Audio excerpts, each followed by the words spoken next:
Andy, did you hear that? Come on, will you please? Did I hear what? That whistle. That's the Rinso White whistle. And Rinso means us. That's right. Rinso gets clothes Rinso White. And Rinso presents the Amos and Andy Show.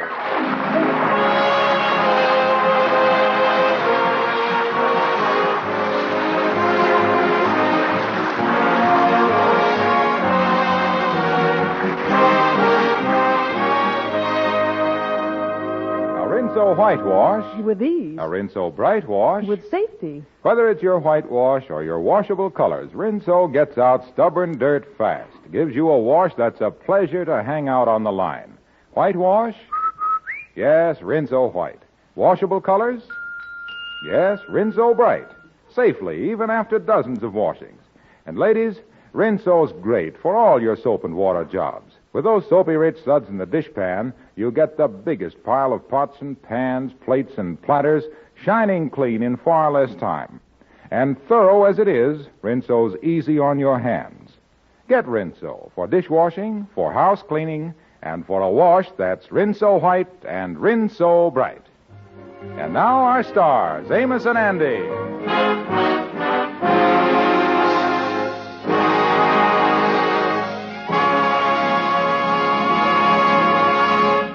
It's very seldom that Andrew H. Brown takes his feet off the desk long enough to put his hands to work there. But it seems today is one of those rare occasions.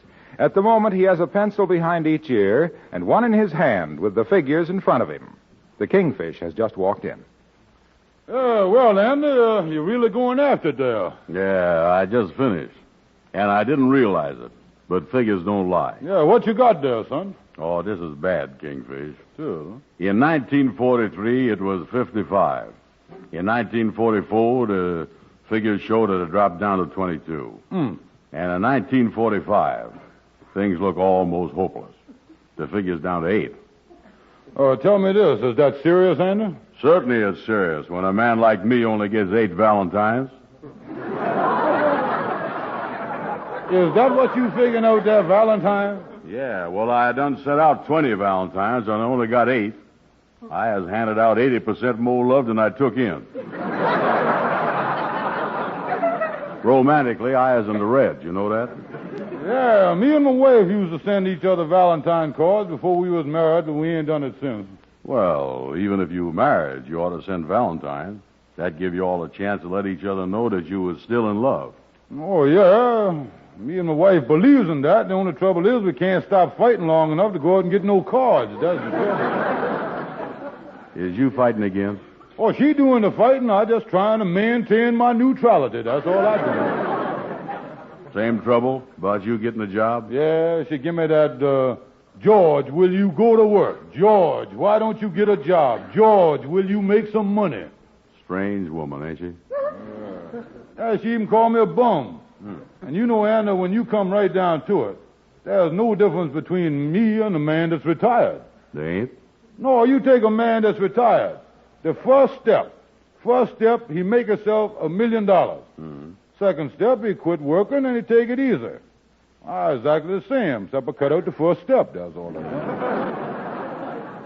Yeah, well, how did your wife feel about that argument? Oh, I couldn't use that one on her. What I say to her, I say, honey, I can't get the job, but I can't get the right job.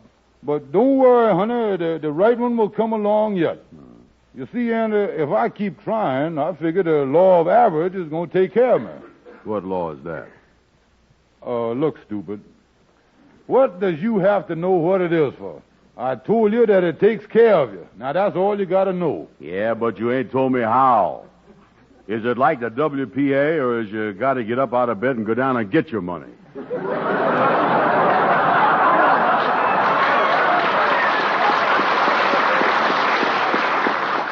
You know, I was exasperated before I started talking to you. Now I double exasperated. Well, what is the law of average? All right, dumbhead, if you insist on knowing, I'm going to tell you. The law of average is, let me give you another law. If you throw a rock straight up in there, now straight up, what happens? It comes down and pops you on the head. No, what I mean is, what goes up must come down. There's a magnet in the earth. Now, there's a law, too, you know. Oh, yeah, I know that one. That's the law of gravy. Not gravy, cavity, that is. Well, is that what you and your wife is arguing about? No, the trouble with my wife is she judges me by little things, like not going to work. She never judges me about what's inside of me. No, you know, Andy, it's what's inside of a man that's important. The intangible. The what? The intangible. What you mean? Well, the intangible means, now let me see the best way to explain it to you. Which you want, the Webster or the Flunkin' Wagner? Now, which you want? Flunkin' who? And look here, intangible means, let's get back to the law of gravy. Well, wait a minute. Tell me about the intangible, will you? Well, let's put it another way. Intangible is something that you can't put your finger on. Like a hot stove? No. Well, look here. Look, if I got an itch in the center of my back and I can't get my finger on it, would that be intangible? No. Now, I'm going to show you where you're wrong. Yeah. Now, that's just the itch in a bad location. You see, intangible is something that nobody can put the finger on. You see, even if you couldn't put your finger on your itch, I could put my finger on it. Not if I don't tell you where it is, you can't.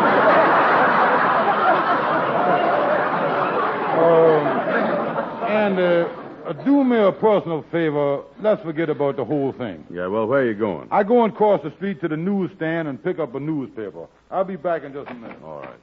Well, hi there, Kingfish. Hello there, Amos.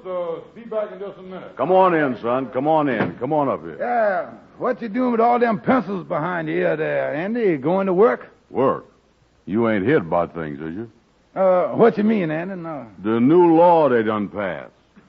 New law? Oh, boy, you was living in ignorance. Don't tell me you ain't heard about the average law. No, I ain't heard nothing about it. What is it? Oh, the law takes care of you now. Suppose you was in bed with your back itching and you can't scratch it. You mean, sick? Certainly. You laying there with the intangibles. I see I got to explain the whole thing to you. Yeah, well, I don't know what you're talking about, Andy. Well, look here. Supposing you standing by a red-hot stove and you throw a rock up in the air. The thing come down and land in the gravy.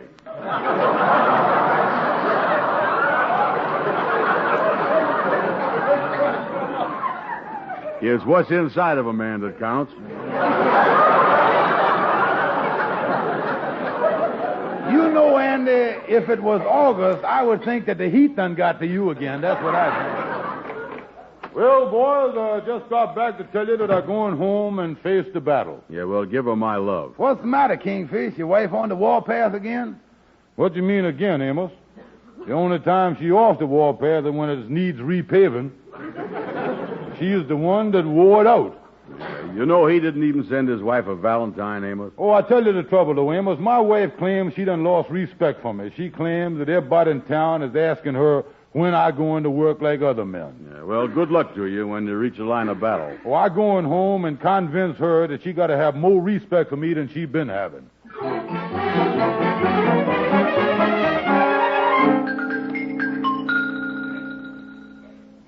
Is that you, George? Yes, honey, your baby is home. I suppose my big, strong husband is home after another hard day's loafing.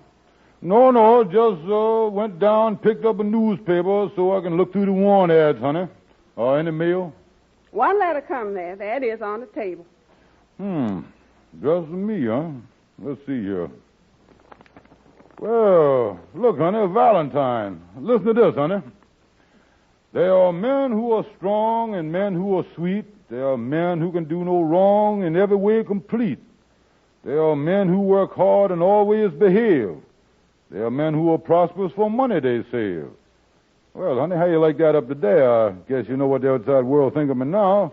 Listen a little more here. Listen to this. Yes, go ahead. Say here, of these kind of men, I know quite a few. So for a change, I'm sending this Valentine to a lazy, no-good, worthless bum like you, signed unknown friend. Now, wait a minute. Who in the world done had the nerve to send me a Valentine like this? George, I'm mortified. Now, wait a minute here, honey. If that's what the outside world thinks of the man I'm married to, I'm ashamed to face my friends. Now, honey, look here. But don't you see, though, somebody just trying to make me feel bad. Somebody playing a joke on me. This ain't no joke. And if this is what they think of my husband, then I think it's high time that you go out from here and get to work and stop embarrassing your wife. Yeah, but, honey, look here. I is going to work, honey. I keep telling you I is. When is you going to work? Well, honey, I figuring on going to work next, soon as I see how the post-war going to shape up. That's what it is. You've been waiting for that since the last war. Well, now, listen, honey, I don't let a little crazy Valentine like this get you upset. Upset? Why, I'm ashamed to go out of the house. Well, now, listen, I'm going to find out who sent me that Valentine, and I'm going to knock their block off. Now, look here. Look here, will you? On Lodge Hall Stationery, Mystic Knights of the Sea. So it must be one of them brothers down there. Maybe I can trace it through the printing in the signature and the printing on the envelope. Listen, I'm going in the other room, get my overcoat, and I'm going to trail this guy right away. Okay, George. Well, that Valentine certainly got under old George's skin. I hope it'll make him go out from here and get himself a job. I wonder what he'd say if he knowed that I was the one that sent it. George, did you find your coat? Oh, yeah, honey, I got it here, and I'm on my way down now to find out who the person is that sent me that insulting Valentine. Oh, you is? Yeah, and listen, I don't want you to get all worked up about the thing neither, honey. Now, I'll tell you something. I've been analyzing the printing on the envelope, and I done come to one conclusion. What's that? It was writ by an idiot.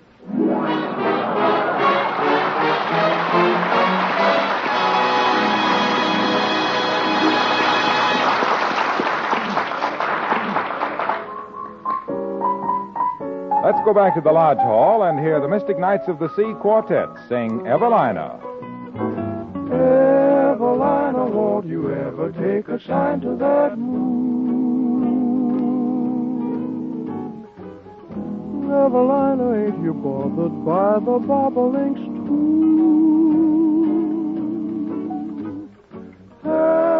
Tell me how long you gonna keep delaying the day? Don't you reckon it's wrong, trifling with April this way? Evelina, won't you pay a little mind to me soon? Wake up, wake up. The earth is fair, the fruit is fine. Ah, but what's the use of smelling watermelon clinging to another fellow's vine? Evelina, roll off that vine and then be mine. Be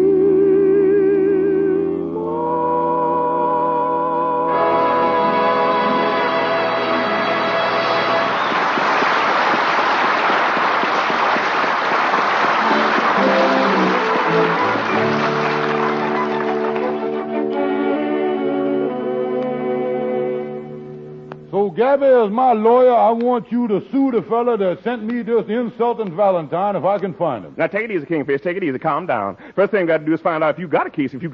Well, sure I got a case. Just look at the facts. Yeah, my wife was mad with me for not working anyway. Then the Valentine come. Now, if I don't get up enough energy to go out and go to work, she gonna beat my head off. Oh, wait a minute, Kingfish. Wait a minute. Maybe you have got a case. Maybe you have. Yes, indeed. And now that I reconsider, this comes under the Manpower Commission. The Manpower Commission. The Manpower Commission? How you figure that? Well, if you don't get up some power and go to work like a man, your wife gonna put you out of commission. That's Manpower Commission if I ever had it.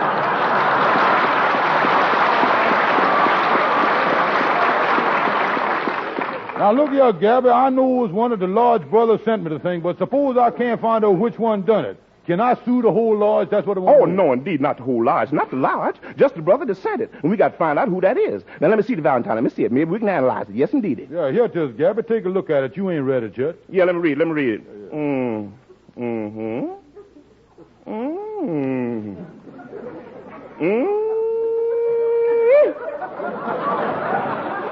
They sure know you, don't they? Now let me examine the paper. The paper. Yeah, it looks like kind of paper that's made up in Canada in the Canadian paper mills. That's a lead now. That's a lead. Made up in Canada, too, huh? Mm-hmm. Kingfish, now you got to go to Canada to the paper mills. Find out what stores in the United States have sold this kind of paper to. This kind of paper. Oh, we're really closing in now. Yeah, now we're getting someplace. What's the next step? When you get to Canada, they'll tell you that they done sold it in every state in the Union, every state. So the next step is forget Canada and try some other method. Yeah, but as long as we getting no place, let's keep it local, Gabby. Yeah, I want to ask you one question. I want you to answer me straight. Did you send me that Valentine calling me a lazy, no-good, worthless bum? Me send you that? I didn't send any Kingfish. I didn't send any calls. If I was going to send you a Valentine, I'd write you a sweet one. Yes, indeed, a sweet one. Yeah, well, why didn't you send me one then, Gabby? Because I couldn't think of anything to rhyme with the word stupid.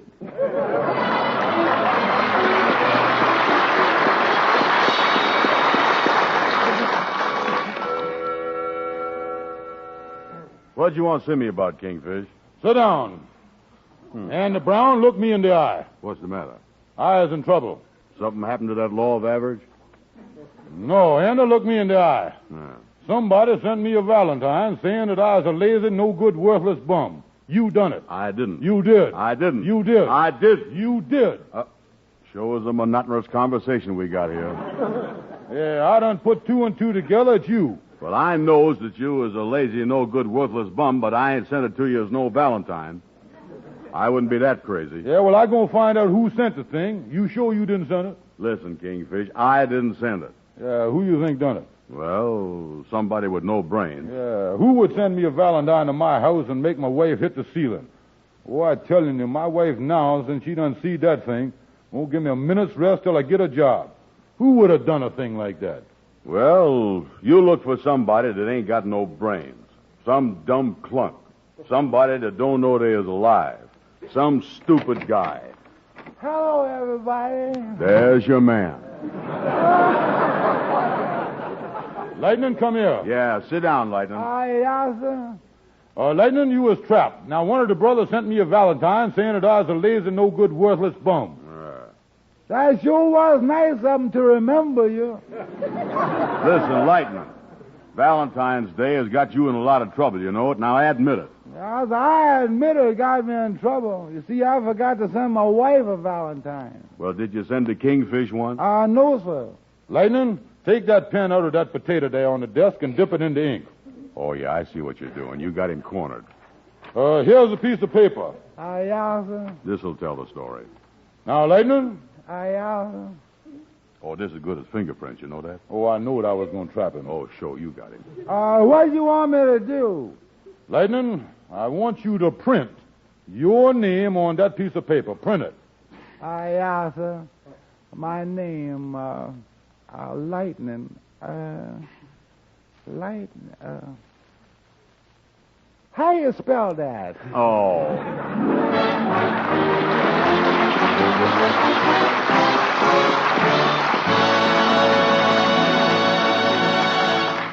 With Rinso in your tub or washer, you'll find wash day lots easier. I'll say it is. And how? And why? Those soapy-rich Rinso suds get out stubborn dirt fast. No back-breaking rubbing or scrubbing. Not with Rinso. Just as little as a 10-minute soak. Then a few quick finger rubs on extra dirty places and rinse. And if you're lucky enough to have a washer, it takes as little as a 5-minute run per load. So much quicker. You said it. And ladies, what a wash you turn out.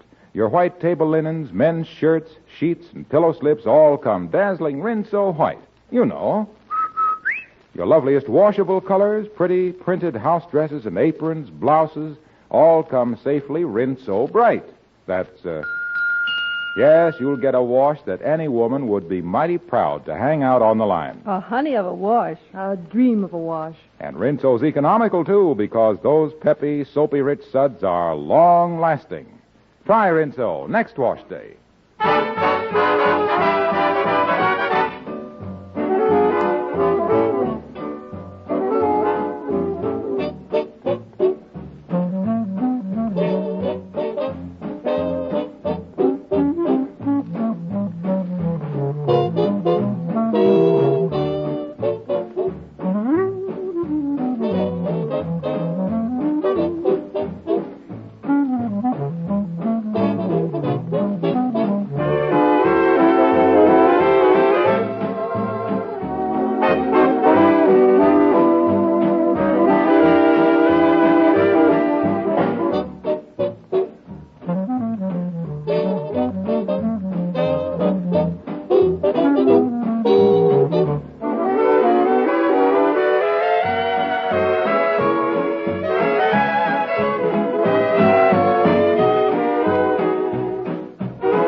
Shorty, I want to ask you a question. Oh, hello, Kingfish. What's the matter?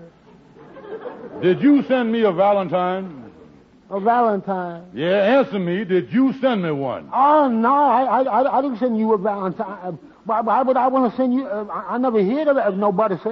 It seems silly for me to send a Valentine to send one to. I didn't know you cared.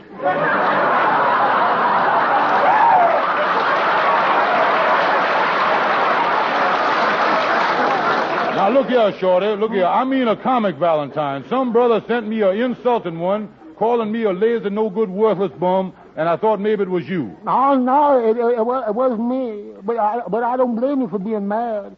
I know on Valentine's Day, a fella likes to get a Valentine that says nice things about him. Yeah, that's the idea exactly, Shorty. Yeah, you know something, Kingfish? I nearly got a Valentine this year tell me that I was handsome, romantic, and one of the most attractive men. What do you mean you nearly got one? It cost me 10 cents more than I wanted to spend. Now, look here. Sending yourself a card, huh? That's one way to get a nice one. Oh, it's the best way. You ought to see the beauty I got for myself on my birthday. What a surprise. Yeah. You know, I sent myself a present, too. A present, huh? That's nice. No, it wasn't. I didn't get what I was hoping for. Well, now, never mind this stuff, Shorty. In my case, it ain't only getting the insulting Valentine that I'm mad at. It's the misery that it's caused me. Yeah, the misery. Yeah, the fella calling me a bum.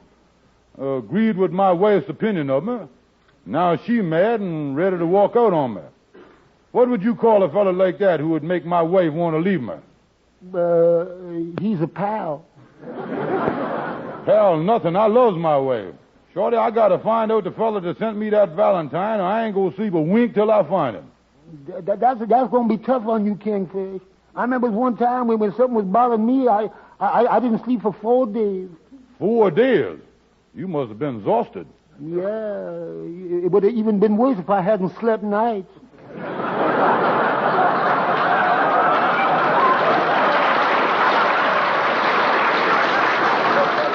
Now, well, since you ain't the one to send the Valentine, Shorty, I gotta get going and catch the fella. Yeah, how you figuring on doing it, Kingfish? Oh, like a real detective, Shorty. Fingerprints, handwriting, and everything else. I done already got me a book about Sherlock Holmes. Yeah, I gonna use the exact same methods that he done used. Oh, then you ought to catch him, all right, because Sherlock Holmes sure is a great detective. He's the most famous detective that there's never a case that they quit. Sherlock Holmes, he's about the best. He's the best. I like Dick Tracy.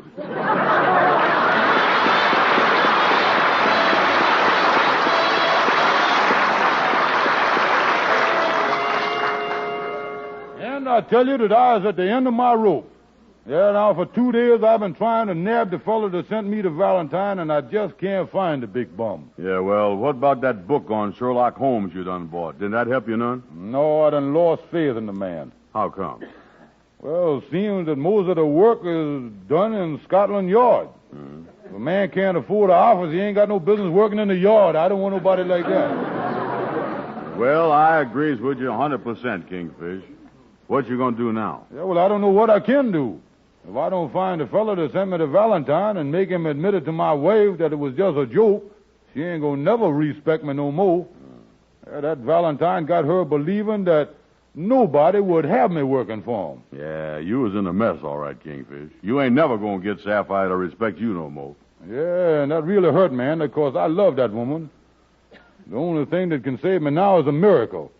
And let's just pray that something happens. Well, Kingfish, I is really rooting for you.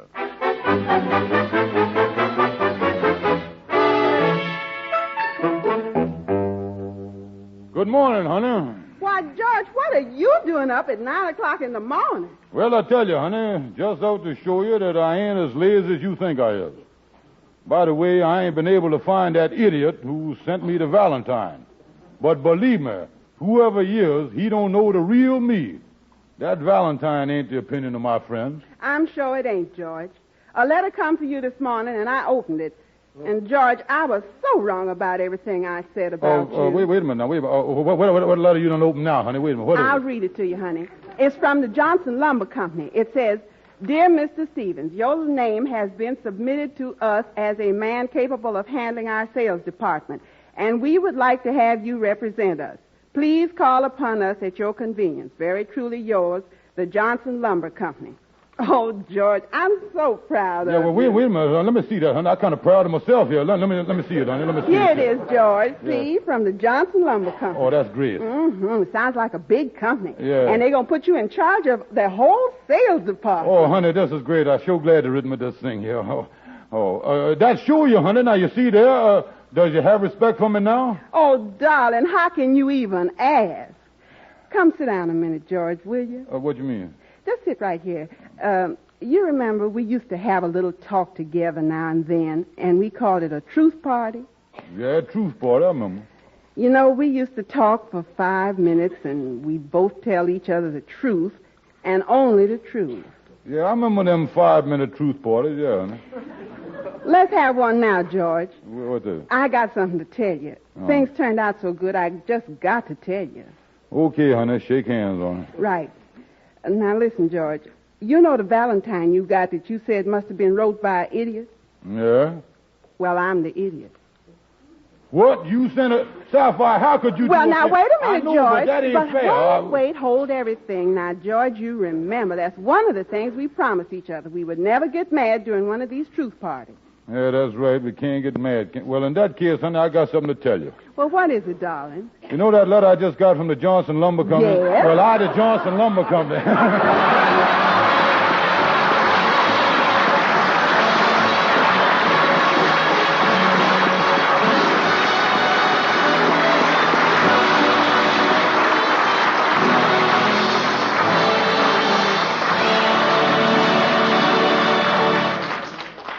Amos and Andy will be back in just a moment.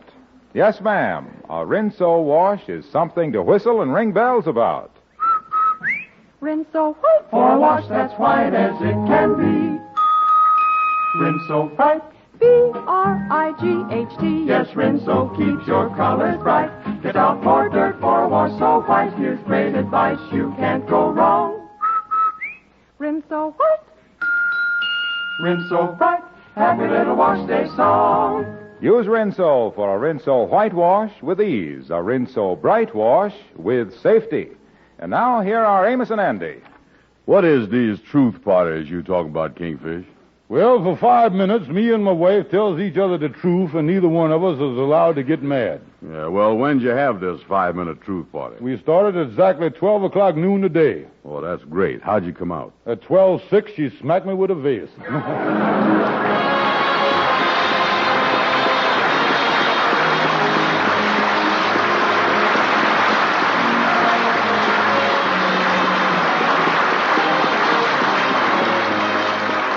Be sure to be with us again next Friday evening at this same time when the makers of Rinso will again present the Amos and Andy Show. This program is broadcast to our armed forces all over the world. This is Harlow Wilcox saying goodnight to all of you from all of us and reminding you that the letters you send to your serviceman overseas are your only way of bridging the miles between you. He looks forward to those letters, and when there's no mail from home, he's blue and home seems far away. Now, he'd much rather have short, frequent letters than the long letters that come few and far between. Don't put off writing. Write often. Short, cheerful V-mail letters. There's plenty of room on a V-mail form for 200 handwritten words or 500 typewritten words. You can pack those words with longed-for news about family and friends, about familiar places and familiar things. And V-mail is private. Make your letters overseas frequent. Send them V-mail, the surest form of overseas mail.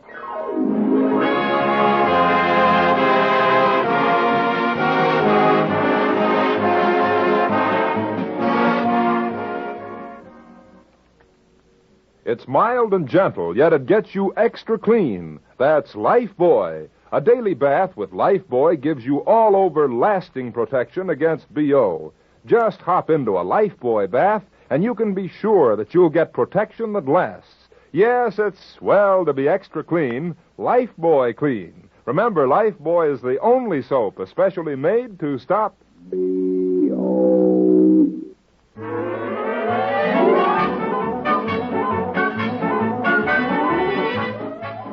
This is the National Broadcasting Company.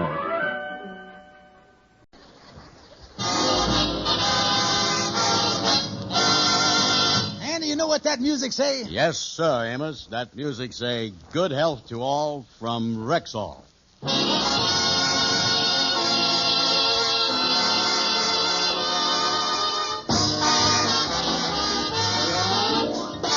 The Amos and Andy Show with Ernestine Wade, Johnny Lee, Amanda Randolph, Roy Glenn, Jester Hairston, Norma Green, Pinto Colvig, Jeff Alexander's music, and radio's all-time favorites, Amos and Andy.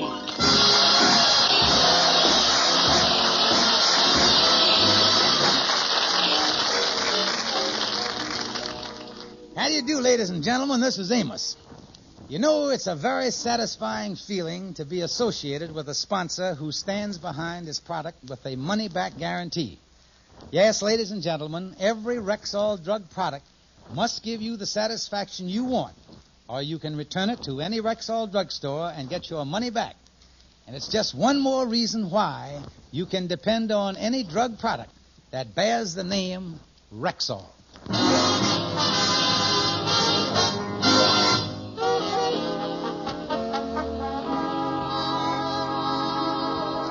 Last week, Sapphire's mother moved in with the Kingfish. However, the Kingfish got an unexpected break. Judge Quigley of the Domestic Relations Court ordered that the mother-in-law stop interfering in their domestic quarrels. The judge ruled, quote, in all arguments between husband and wife, the mother-in-law shall remain silent at all times. Naturally, the Kingfish is taking full advantage of the situation. George Stevens, I don't care what the court ordered. You're going to have to stop picking on Mama. Now, listen, I got that big mouth of hers in dry dock, and that's where it's going to stay. I tell you, when you finally get a tiger locked up in a cage, you don't go in there and dance the Tennessee waltz with him. That old gal has been making trouble for me for 22 years. George, I don't see how you could say that. In our whole married life, Mama has never interfered. Never interfered? She was all set to butt in from the day we was married. She even come to church looking for trouble. Why, George, at our wedding, Mama was nothing but sweetness and light. Then how come she was carrying that lead pipe in a prayer book? Now, tell me. Now, George Stevens, wait a minute. Here comes Mama. Good evening, Sapphire. Good evening, George. Listen, I didn't like the tone of that voice there. But all I said was good evening. Yeah, well, I detected a sneer in it. And I think in the future you best just curtsy when you come into the room. I just come in to find out what you wanted for supper tonight. Well, I'd like to have some nice lamb chops. I thought chicken croquettes would be nice. No, sir. I don't want them camouflage foods. You never know what you was at till the indigestion hits you. George, we is having chicken croquettes, and that's final. We is going to have lamb chops. I said croquettes, and that's final. We is going to have lamb chops. I said croquettes. See here now. Now, there goes your mama again. She's interfering. You see that? George, Mama just cleared her throat. Yeah, well, she done cleared it in your favor. I saw her. I'm going in the bedroom and get washed up for supper. I'm sorry, Mama, about the way George has been acting towards you, but there ain't nothing we can do about it. Don't be too sure, daughter. I'll tell you about it later. But I think I got a way to take the breeze out of that old windjammer.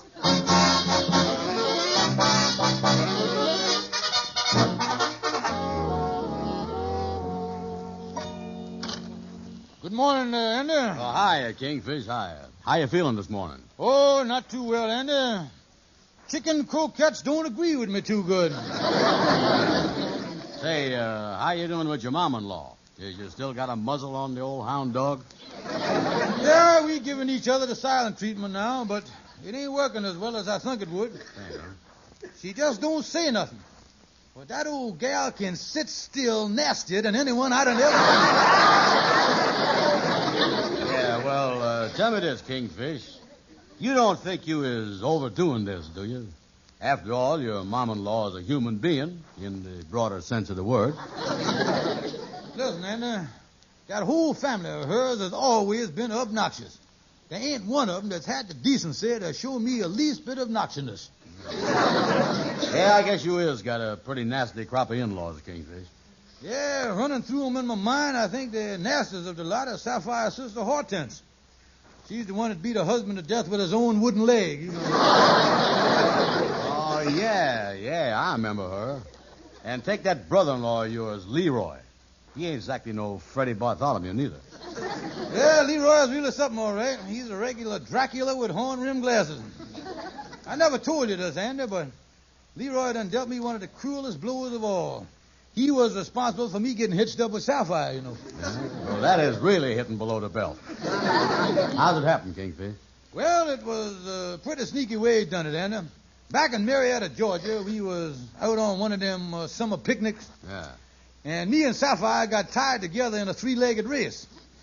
And that was the longest time she'd ever gone steady with anyone, you see. Well, when we crossed the finish line, Leroy stuck out his hand. I shook hands with him. The next thing I knew, he was announcing our engagement. That's all I knew. Well, why didn't you back out the thing, Kingfish? Listen, I done fought the thing all the way. But on the day of the wedding, when his relatives started nailing the church doors shut, I knew I was a-going to then, boy. Well, you know a funny thing. I has always heard so much about Sapphire's relatives. Don't you have no relations yourself? Well, and I didn't have a big family to start with. And when Uncle Harry fell in the jute mill up the state pen, why, that stripped the family tree clean as a whistle, you see. Matter of fact, the only relative I know as I have is my cousin Sidney. But I ain't seen him since I was 5 or 6 years old. Yeah, well, if I was you, I'd go kind of easy on that silent treatment with your mother-in-law. You know, it's like an old fire horse. You can hold them back just so long. One of these days, they're liable to be one of them 5-alarm arguments, and the old lady will go berserk. Well, don't worry about me, Andy. I got everything under control. I'm sitting on top of that old elephant like Sabu. Oh, boy.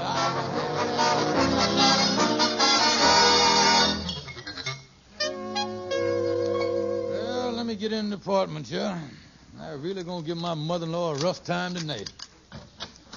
George, is that you? Yeah, that's me. George, I got a big surprise for you. Since you've been giving Mama the silent treatment, she's been lonely, and she just felt she had to have somebody to talk to. Look who just arrived this morning from Florida. Hello, brother-in-law dear. Holy mackerel, my goofy brother-in-law Leroy. The elephant has done brought its young here.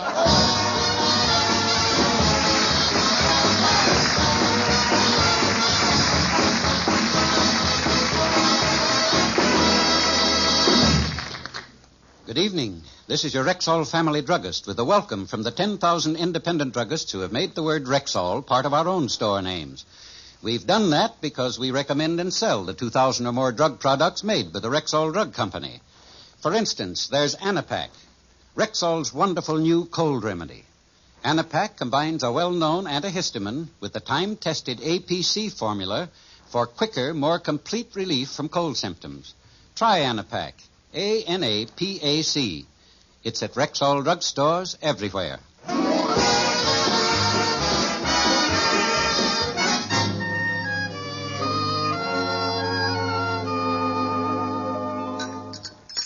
Well, it's so nice, all of us sitting down to breakfast together. Oh, and I is so happy.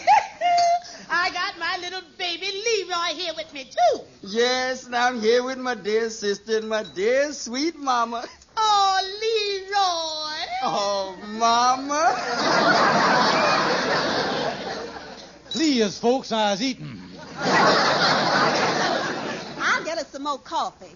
Yes, and get me some more of those flapjacks, Sapphire. In the words of John Paul Jones, I have not yet begun to eat.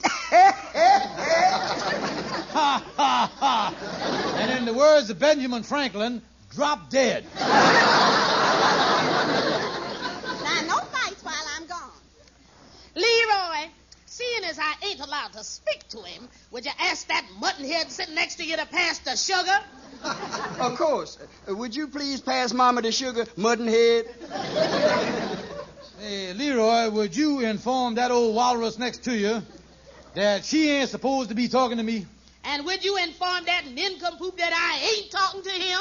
She ain't talking to you, nincompoop. Now, wait a minute, here. And furthermore, he ain't having his way around here no more. And furthermore, you ain't having your way around here no more, fathead. Now, look, Goofy, don't go jumping the gun on the insults. Wait till the old goat gives them to me before you lays them on me. Mother-in-law, you gonna get in trouble here. The court done ordered you not to speak to me. I ain't talking to you. I'm talking to Leroy. And from now on, Leroy's going to have plenty to say to you. Oh, boy, I'm going to enjoy this visit more than usual. Go ahead, Mama. You ain't even got warmed up yet. Now, listen, I've had enough of this. I was getting out of here. I'll fix you two.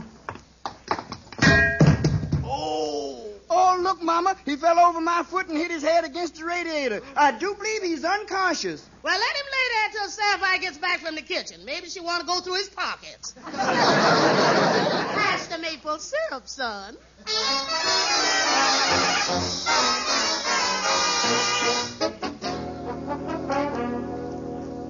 I tell you, Sapphire, there's got to go. I just can't stand it. I wouldn't say that if they was your relatives. Now, listen, you only saying that because you knows the only relative I has is Cousin Sidney. Now, George, you'll just have to put up with them because they is stink. Honey, I say they got to go. They is eating us out of house and home.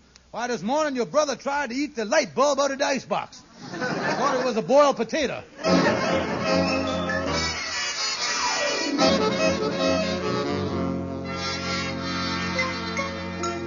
Calhoun, you is my lawyer. Now, how in the world can I get rid of my mother-in-law and her goofy son, Leroy? Well, don't despair, Kingfish. There's stamped out yellow fever, so we ought to be able to do something about them two.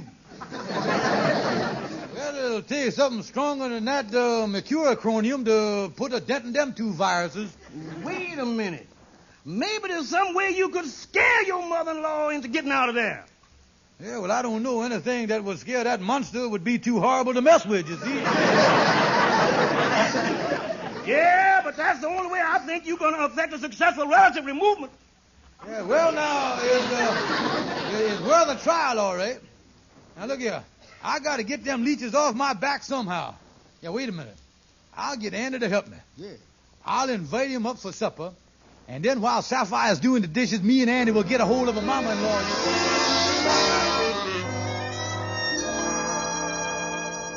Well, Andy, Sapphire and Leroy doing the dishes. Let's you, me, and Mama squat down in the living room here. Thank you, Kingfish. And, Mrs. Smith, may I say that it was charming to come up here and renew our pleasant acquaintanceship of the past? Ah, shut up! That's my mother-in-law for you. Always ready with a witty retort. By the way, Miss Brown, I ain't seen the newspapers today. Is there anything new in the world today? Oh, nothing much, Mrs. Stevens. Man over on 138th Street got his nose caught in a gum machine. A couple more senators popped each other on the beezer. Mm-hmm. Oh, yeah. By the way, that fiendish mother-in-law killer is on the loose again. You don't mean to tell me? Oh, yeah. You ain't by any chance referring to the man who has knocked off 18 mother-in-laws in the last month?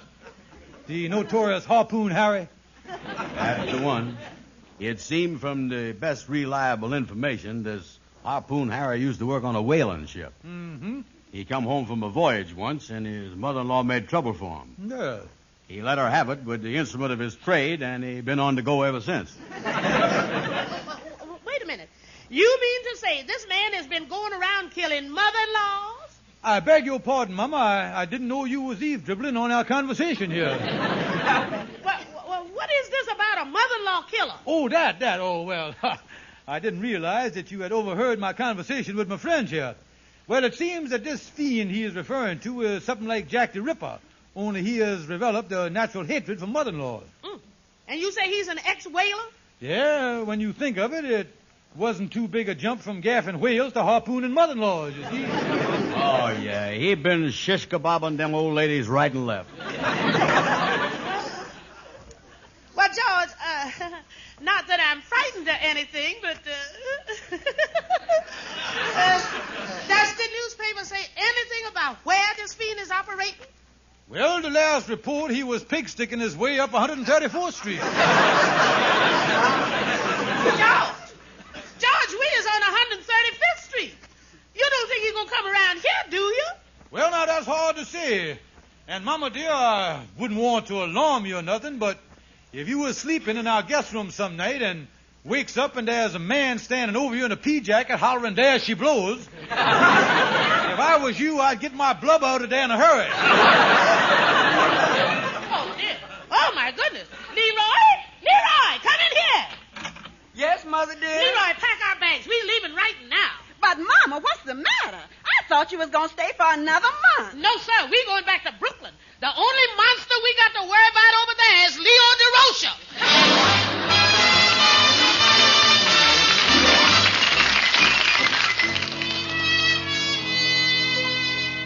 You know, Kingfish, your apartment here is really peaceful and quiet these days. I'll say that. Yes, Andy, since I got Leroy and his mom-in-law out, this place is like Madison Square Garden the day after the circus leaves. Yeah, Sapphire's out shopping, too. Hey, look out the window, Kingfish. Ain't it a beautiful day? Yeah. Spring is really here, all right? Look at that, beautiful. Yeah, wait a minute. Look down in the street there. That couple getting out of that cab. The ones with the 4 suitcases and the parrot cage. Yeah, and look at the sport coat. Look at the sport coat on that fella. The way he's got his hat turned up there. He looked like a fella that once sold me a green tuxedo. Yeah, and that gal with him is really something, too, with them bobby socks. And that's the first plaid fur coat I've seen in a long time. And look at that. That sure is a big parrot they got in the cage. Hey, look, they're coming up to your apartment steps here. Yeah, probably dropping in on someone else in the building here. I sure hate to be the sucker that trio descends on. Yeah. Well, it takes all kinds of people to make a world. Hey, Kingfish, that's your doorbell. You don't think that them people could be... Don't be silly, Andy. They just probably want to ask directions or something. Yes, what is it? Hiya, sonny boy. Could you tell me where I could find a George Stevens? Well, I is George Stevens. Bring in the bag, Shannon. This here's the place. I'm right with you, Sidney. Hey, wait a minute, Joe. What is this? Get them bags out of here. Don't you recognize me, Georgie? I'm your little cousin, Sidney. Me and the little woman done come to visit with you, ain't we, Luella? Well, it ain't the Waldorf Astoria, but it'll do.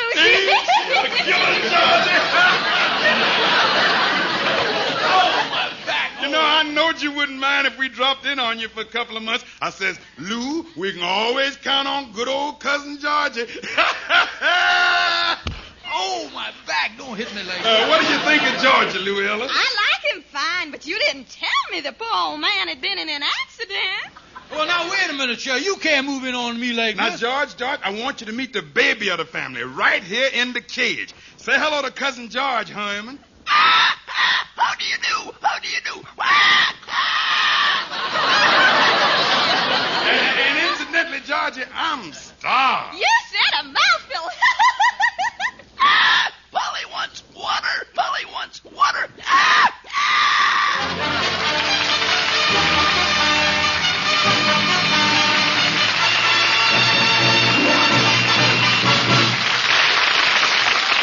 And now here's your Rexall family druggist. What will give me relief from acid stomach?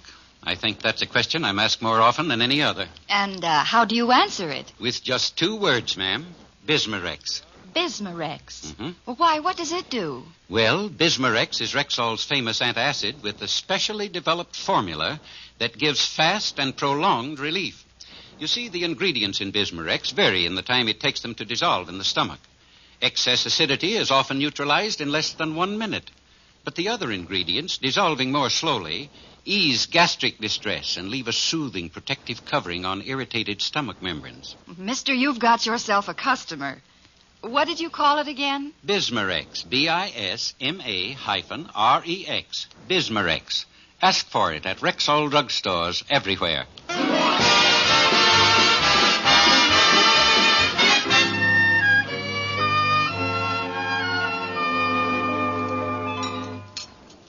Well, Cousin Sapphire, this looks like a wonderful supper. Wonderful supper, don't it, Luella? You said a mouthful, Sidney. Thank you. I brought our steaks in on the platter. Would you help yourselves and pass them along? Thank you, Cousin Sapphire. Here, let me help you to a steak. Now, Luella, you better take 2. They're small. These 3 will do me nicely. Now I'll pass the platter to you, Cousin George. Would someone please pass me a piece of bread so I can sop up some of this gravy here?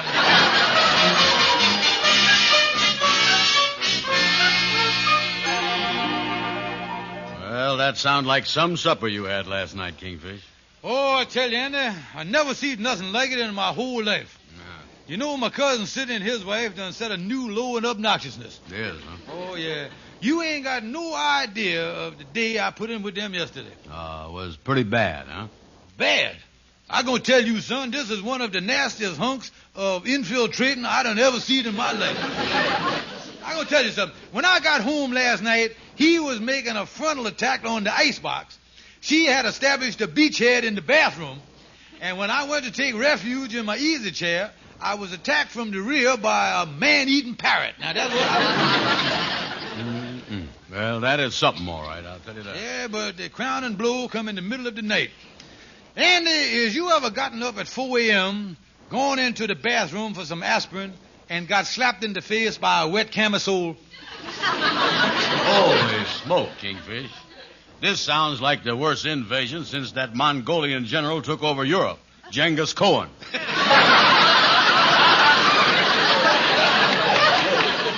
Listen, Andy, they gotta go. I'm going over now to see my lawyer. I'm going to tell him to consider everything from a court order to mustard gas. Oh, he got to get over there.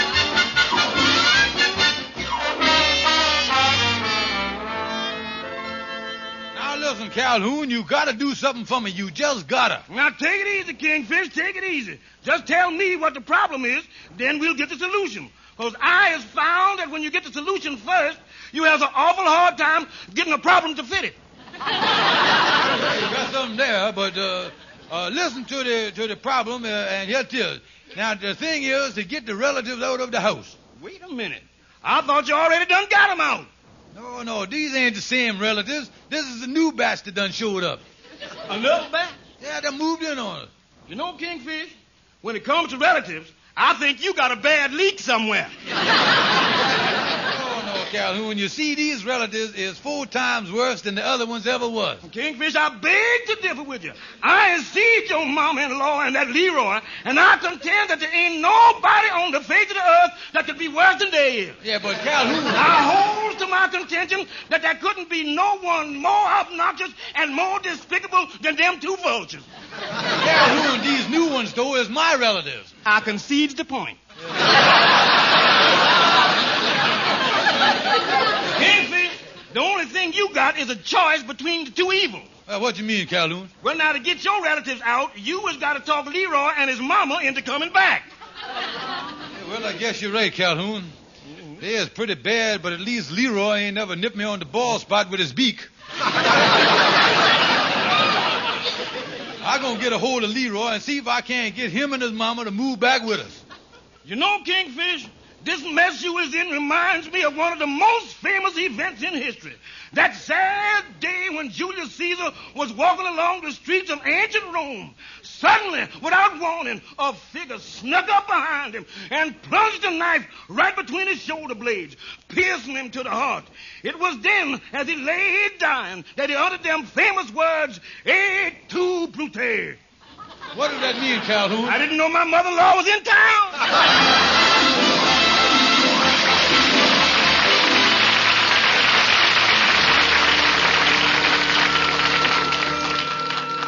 I asked you over to the lodge hall here to have a heart-to-heart talk with you.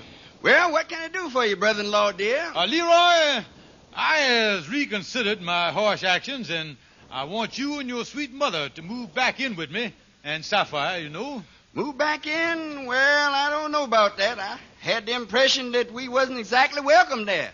Why, Leroy, whatever give you that idea? Oh, I don't know, Kingfish. I guess it was the little things. The way you hid my upper plate at mealtime. And the broken glass you put in my bed every night. Oh, come now, Leroy. I think you was just being super sensitive. That was just a little boyish pranks there. You couldn't... you coming back, though, ain't you, Leroy? Ha, ha, ha. No, I ain't. Now, listen, Leroy. If you and your mama will come back, I'll give you $100 in cash money. Yeah? Well, now that you put it on a sentimental basis... well, then I would be delighted to move in with you, brother-in-law, dear. Oh, yeah.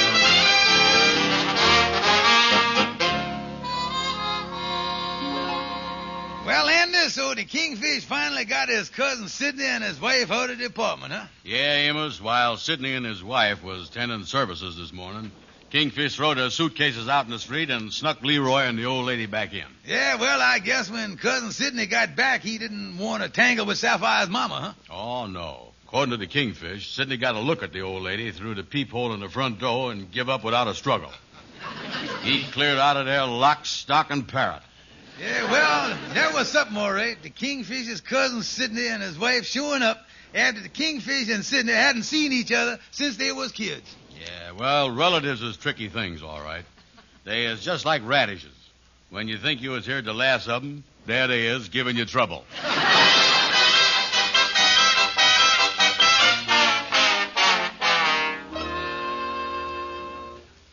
Well, Mama, we's all set back here with George and Sapphire again. That's the way I figured, Leroy. If I don't miss my guess, we're good here at least till Christmas. Yes, Mama, it's like old times the way you has George under your thumb again.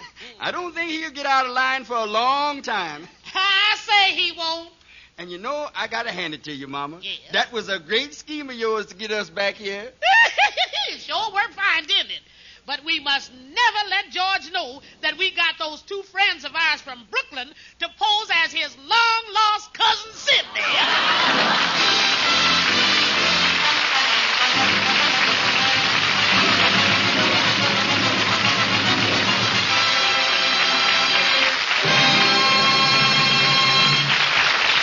Here's your Rexall family druggist. Be on the lookout for Rexall's full-page ad in the current issues of Life, Look, Collier's, the Saturday Evening Post, and Country Gentleman. There are exactly 68 fine-quality Rexall products in this ad, ranging from exquisite Mother's Day gift ideas to economical first aid needs, from writing supplies to medicine chest values, plus a get-acquainted half-price special on Stag Brushless Shave Cream. Check Rexall's full-page ad in the current issues of Life, Look, Collier's, Saturday Evening Post, and Country Gentleman. And don't forget, ladies and gentlemen, to be sure and visit your friendly Rexall drugstore. Good night. See you next Sunday.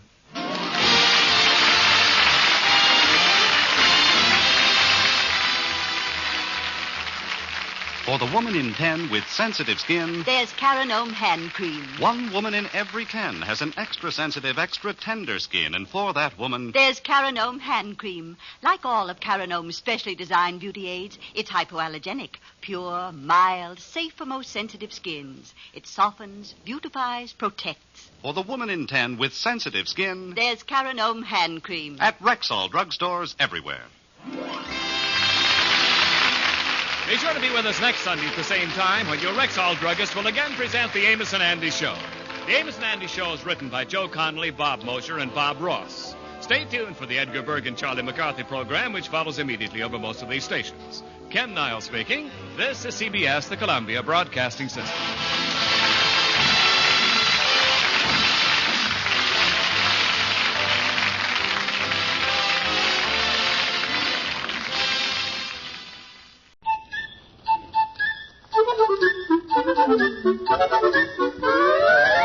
Good evening. The makers of the new Rinso bring you the Amos and Andy Show with their guest tonight, the star of stage and screen, Mr. Walter Houston.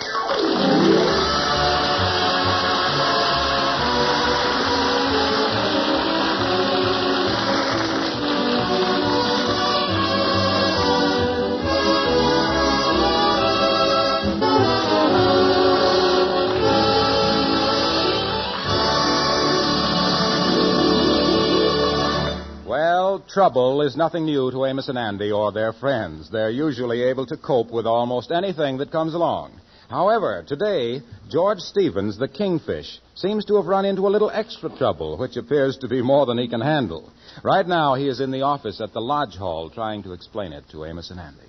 No, boys, I tell you, I don't want to sit down. I'm too nervous. Yeah, you sure is trembling all right. Take it easy, Kingfish. I can't, boys. I jammed up. I really in a mess. Oh, I tell you, I'm being sued.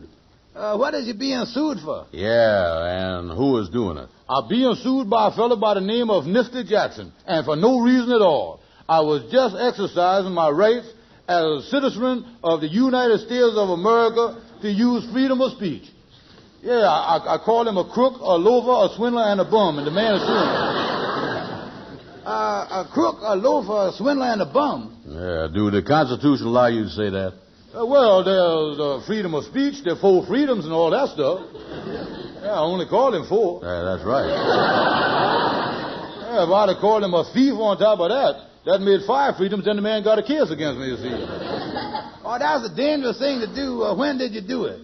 Oh, here's the whole story. A few weeks ago, I wrote this fella, Nifty Jackson, a letter. Now, in the letter, I called him those names. And now he's suing me for $1,000. He claimed I done smirched up his reputation. Oh, that Nifty Jackson didn't have $1,000 worth of reputation to smirch up. Yeah, well, that ain't what counts. Tell me, Kingfish, how is you going to handle the case? By getting a lawyer. Oh, I going to see the alley lawyer that hangs around back of the jail there. I going to see him. Well, wait a minute here. He charges big money before he's going to give you any advice. Where are you going to get the dough to pay him? Brother Andy, I think I got a great idea for that. I is going home now and see the little woman.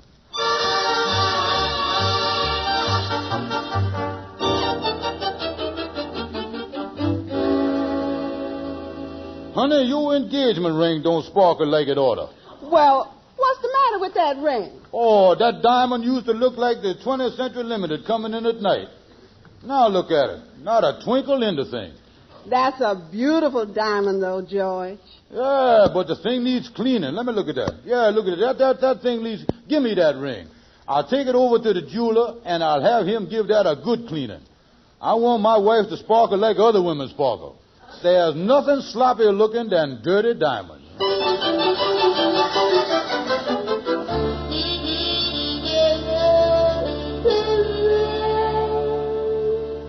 Now, look here, Honest Joe. You ought to give me more than $15 on that stone. That's the top price, Kingfish. You see, the way we figures is on the color of them. Blue white stones is worth the most. The plain white ones is fair. And the yellow ones ain't so good. Mm-hmm. Yellow bad, huh? Mm-hmm. What color would you say this one is? Well, Kingfish, in the trade, this is what we call a jaundice diamond. Yellow, huh?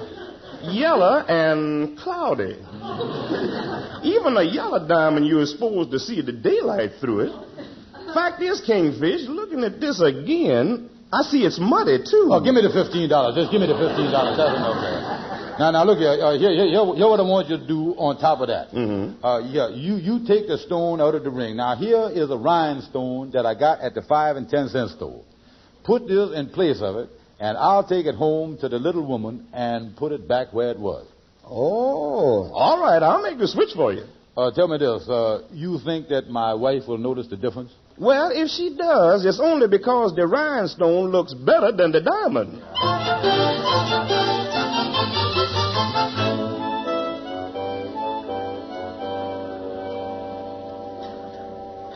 Well, Kingfish is your lawyer. There's 2 ways you can settle this case. What is it?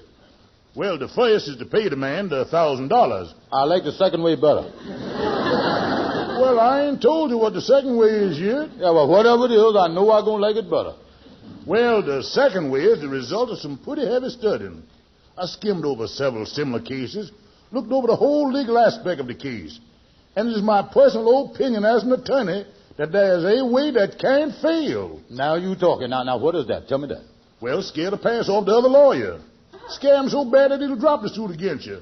Put fear in him. F-E-E-R, fear. Well, now, I don't know about that. That's going to take a lot of thought and time. There's nothing else I could do, huh? Well, there is a third way. What's that? The third way ain't included in the $15. Oh, I see. The money that I have paid you only includes 2 ways. Yeah, runs approximately $7.50 a way.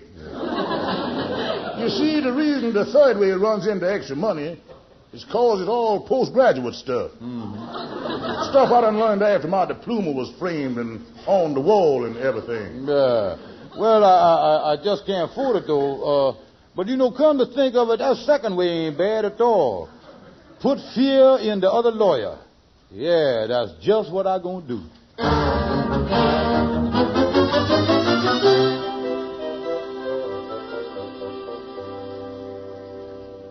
What took you so long, Kingfish? But after I went over to the pawn shop, I had to sneak back into my house without my wife seeing me and put the phony ring back in the jewel box where she keep it. And then I went to see the alley lawyer, see. Oh, yeah. Well, what did the alley lawyer tell you? Yeah, well, my alley lawyer told me to put fear in the man. Fear? Yeah, you know, people is more scared of fear than anything. Yeah. Well, how is you going to do it? Now, look here. When I meet Snifty Jackson's lawyer, I am supposed to make him think that I is tough. A cold-blooded, mean, tough guy. I am supposed to make him think that if they don't drop that case against me, I'm liable to beat them both up. When do you start this one-man reign of terror? I'll start raining right away. It just happens, Andy, that Nifty Jackson's lawyer, a man by the name of Mr. Nelson, called me up, and he wants to meet me at 4 o'clock this afternoon to see if I won't settle. That is when I'm going to show him how tough I is. Yeah, well, how can you make a man scared of you? Oh, it's going to be a cinch, Andy. I'll tell you what I'm going to do. Oh, wait a minute, wait. Here's my man now. Come in here, Lightning. What did you want to see me about, Brother Kingfish?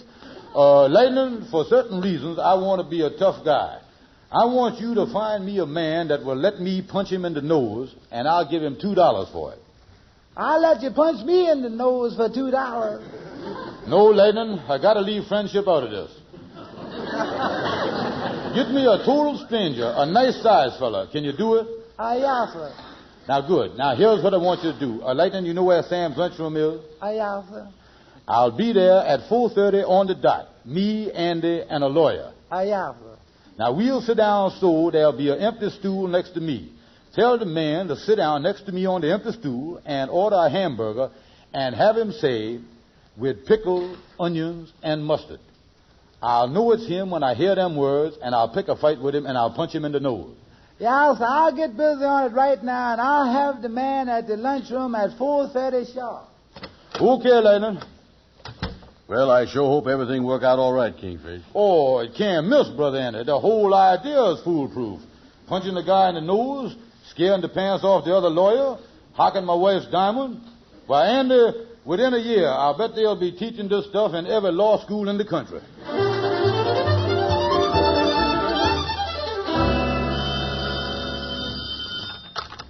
Hello, Sam's lunchroom. Is there a man sitting at the counter by the name of Kingfish Stevens? No, ain't nobody here now. All the stools are empty.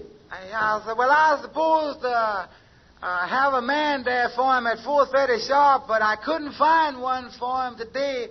But I'm sure I'll have one there for him tomorrow. Well, I tell you what I'll do. I'll call up the Kingfish in about 5 minutes. Okay. Go right on in, Mr. Nelson. Right on in there. Well, I don't know why we're going into this lunchroom. I don't want anything to eat. It won't take long. I'll sit on the end stool here, Kingfish. Mr. Nelson, you sit next to me, and Kingfish, you sit down there. Could we have 2 hamburgers, Sam? Okay. Excuse me, I'll lean down here and tie my shoe. You know, Mr. Nelson, this Kingfish is a tough guy. Anybody makes him mad or cross him, he's a fighter from the word go. Yeah, what are you fellas talking about? Just feeling my muscle in my right arm here. Got to have this sleeve made bigger. Here we go. Look at there. There's a fellow sitting next to Kingfish. What do you have? 1 hamburger, please. 1 hamburger? Oh, put some pickle and onions and mustard on it for me, will you? Well, Andy, we're right on schedule. Here I go. Say, Bud, will you pass me that salt up here in front of us? Sure. Here you are. Pass the pepper, too. Okay, here it is. Pass the ketchup. Ketchup? I don't see any ketchup. Listen, I done took just about enough from you. Stand up. Watch this, Mr. Nelson. Well, what's the matter? Put up your dukes. I'll show you what's the matter. Take this. Here.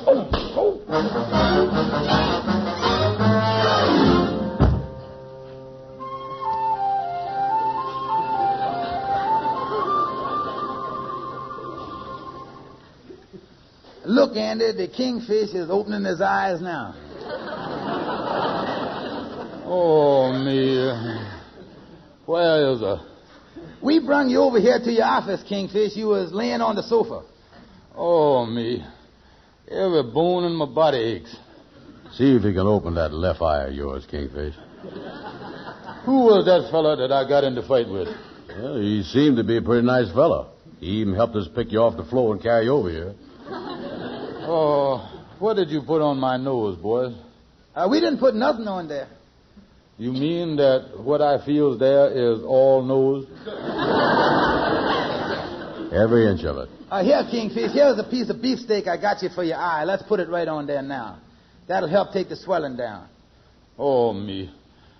I still could have licked that fella if it'd been a fair fight. Well, what wasn't fair about it? He was a head shorter than you was. Yeah, well, that's where he had advantage of me. You see, I had my arm up guarding myself like this, and he was so short that he got under my guard, and before I could get him from under there, I was on the floor. Well, Kingfish, that whole plan of yours was a flop. What is you going to do about the lawsuit now, Kingfish? Listen, boys, the alley lawyer has got a third way how that I can handle the whole thing with the judge. But he won't tell me unless I give him $5 extra in advance. Well, I just ain't got it, Kingfish. Yeah, and I is flat broke. I got to get $5 somewhere to find out how to handle this case. Listen, Amos, I tell you what you do. Go over to my wife. She's got some money that she's going to give the landlord today. Ask her to let me have $5 of that. All right, I'll go over there and see what I can do.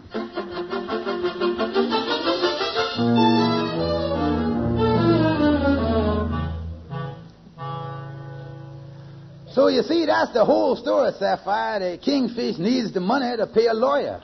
Well, I ain't got it, Amos. I done already paid the landlord the rent this morning. And another thing, I ain't seen the Kingfish. Where is he at? He didn't come home last night. Oh, he's all right. He was sort of stretched out on the sofa resting when I left him. He's been mixed up in a lot of things here lately. Well, is he well? Is he eating? Oh, yeah, he's eating all right. A fact is, the last time I seen him, he had his eye on a steak. Well, Amos, I'd like to give him the $5, but I just ain't got it. Wait a minute. I know what I'll do. Oh, has you got an idea? Amos, it's at a time like this that a wife has got to stick by her husband, no matter what the cost or the sacrifice is. I was going to raise the money for that lawyer. Oh, that's wonderful. How is he going to do it? I've gone out and pawned my diamond engagement ring.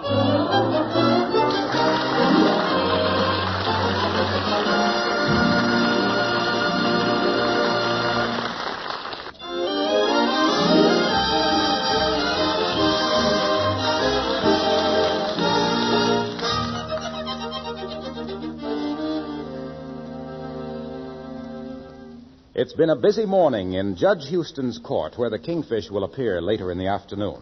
But right now, before the Kingfish's case comes up, the judge is concluding another case just prior to his noon recess. Motion for a new trial denied. James Edward Farrington, you, as defendant in this case, are entitled to no sympathy from this court. The crime for which you were originally brought here is insignificant compared to your attempt to alter the opinion of a court of justice through bribery. The sentence just imposed upon you for attempted bribery is extremely severe. Let it stand as a lesson to those who are of the belief that judges and juries can be bought and sold like commodities in a public market. The judicial system of this country has built up a reputation for honesty and integrity over a period of many years. And as judge of this court, I am going to do everything in my power to do my part in preserving that reputation. Bailiff, take the prisoner away. There'll be a recess for lunch. Court will reconvene at 2:30. Are you going to lunch, Judge Houston? No, I'm just going to have a glass of milk. This last case has upset me somewhat. I have a little headache. I think I'll go over to the park and sit down on a bench and get a little fresh air. There's nothing that infuriates me like a man trying to bribe somebody.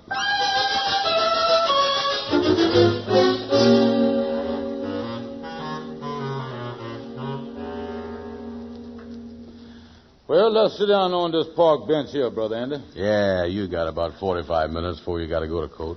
Yeah, I was all prepared, though. Like I told you, the alley lawyer told me all that stuff, how to handle Judge Houston. You know, he's the judge that's going to handle my case.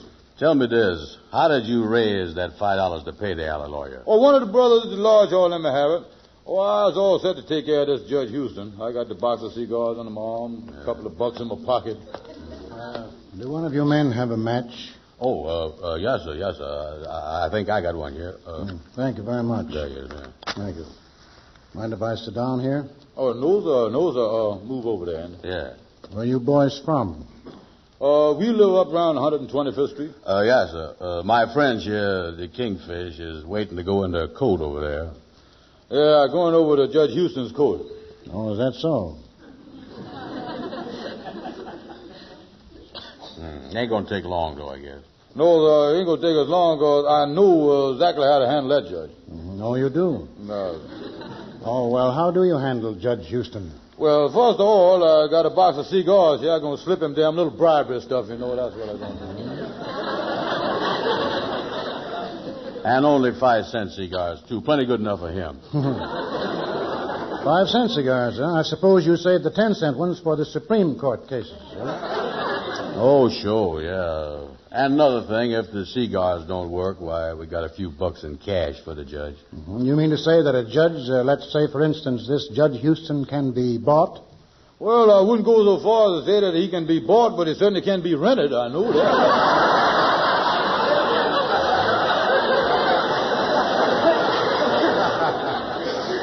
Oh, yeah. These days you can get to them. Well, that's very, very interesting. Tell me more. How would you reach Judge Houston? Oh, that ain't hard at all. Judge Houston reaches awful easy. Yeah, our lawyer told us all about how to handle it. Well, Judge Houston ain't no more to us than nobody else is. He's just as crooked as the others, you know. Oh, this Judge Houston is a crooked judge, huh? Oh, yeah, sir. He stuffed his own ballot boxes. That's how Judge Houston got elected, yeah. The man is crooked as a snake. You know, he wears one of them long black gowns in the court, they tell us. Somebody hand him a box of cigars, a couple pounds of steak, a few dollars. All I got to do is shove it under that gown. Ain't nobody going to see him again. I see. That's what those gowns are for. They sort of make things disappear. Oh, ain't nothing to it when you get a judge like Houston, I'll tell you. Well, I still don't see how you expect to do something like that in a court. Oh, it's a cinch. The most important thing is, wait a minute, look, I'll show you just how we work it, just how we bribe the judge. Yes, I'm glad to know these things. Yeah, well, now let's suppose that this is the courtroom right here, and we'll use this bench we're sitting on here for the judge's bench. Andy, you can just stand here and kind of watch the thing. Now, you, mister, can you make believe you was Judge Houston? Well, that shouldn't be too hard. Okay, then. The trial is just starting. Well, now, wait a minute. You got to get on the stand, Kingfish. Yeah, all right, mister. You play like you Judge Houston. Now, you asked me to get on the stand. My name is George Kingfish Stevens. All right. Will the defendant, George Kingfish Stevens, please take the stand? Yeah, now, wait, don't take the thing too serious there.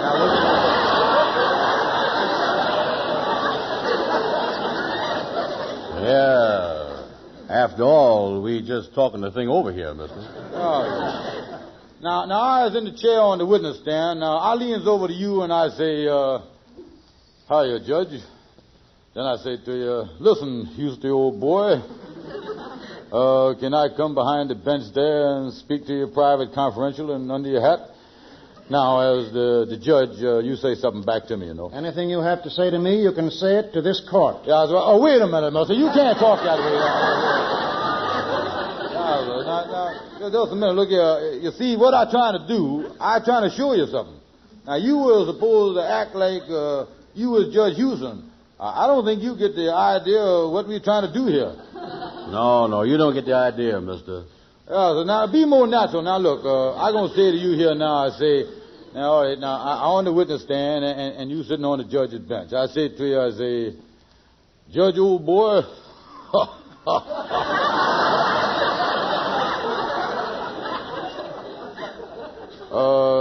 Judge, I got a little package here for you. Now, give me an answer to that, and I'll show you. Any package that you have that has any bearing on this case can be opened in front of the court. Yeah, well, you see, Judge... Oh, wait a minute, mister. Wait a minute. You can't... Mother, you can't talk that way. But there again, I feel that that's what a judge might say. You do, huh? Oh, I see someone coming for me. It looks like I might have to be running along. Yeah, see you again soon. Yes, we may meet again very soon. Excuse me a second. I hate to bother you, but there's a long-distance call, and the operator says it's person to person. For you, Judge Houston. All right, I'll take it. Goodbye, boys.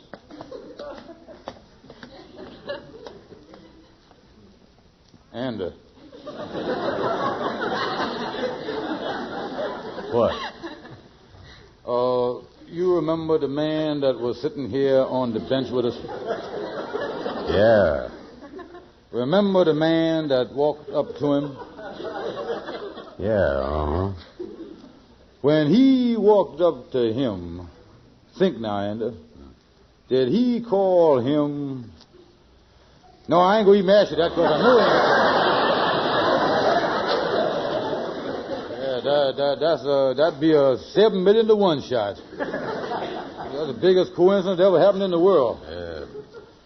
Now, look here. The man was sitting here. Right. Now, another man walked up to him. There ain't no question about that. You heard every word he said, ain't you? Yeah. When he walked up and told him about the long-distance telephone, did he call him something that started out with the letter H? Yeah. Now, listen, Andy. Think good. Pull all your brains together in one lump. I'm going to ask you something. Did he call him? Uh-huh.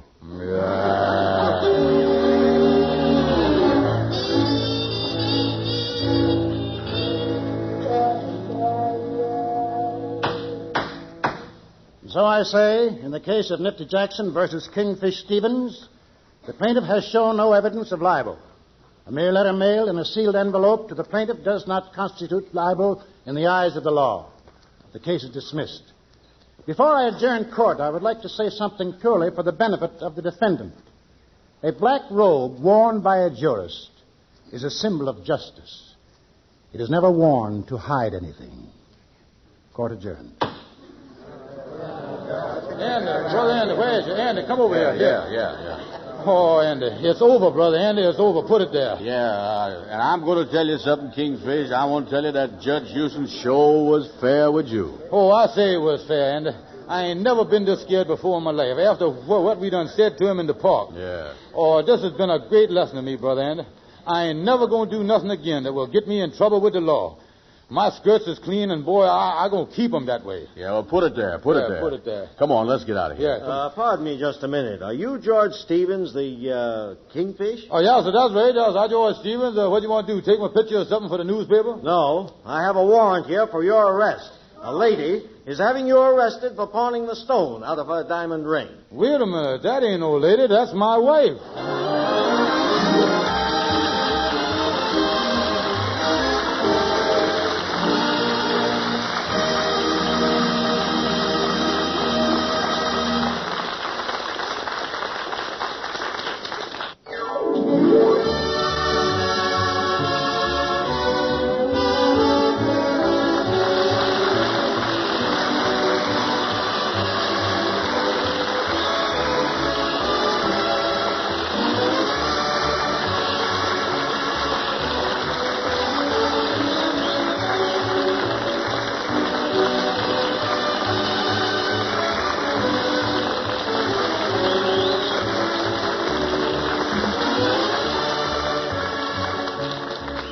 Be sure to be with us again next Friday evening at this same time when the makers of Rinso again bring you the Amos and Andy Show, at which time Amos and Andy will have as their guest the fine picture actor Mr. Franklin Pangborn.